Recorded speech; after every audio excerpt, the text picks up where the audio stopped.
میں ہوں کرن خان. چلتے ہیں آج کی اہم خبروں کی طرف. خبروں کا سلسلہ آگے بڑھاتے ہوئے رخ کریں گے خانے وال کا، جہاں سے رپورٹ کر رہے ہیں ہمارے نمائندے ساجد محمود ملک.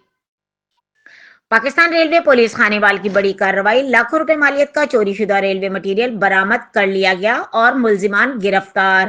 S P railway police Multan division Amin Alam Naseem نے ریلوے پولیس کے تمام ایس ایچ اوز کو ریلوے مٹیریل چوری کے خلاف کارروائی عمل میں لانے کا ٹاسک دیا تھا.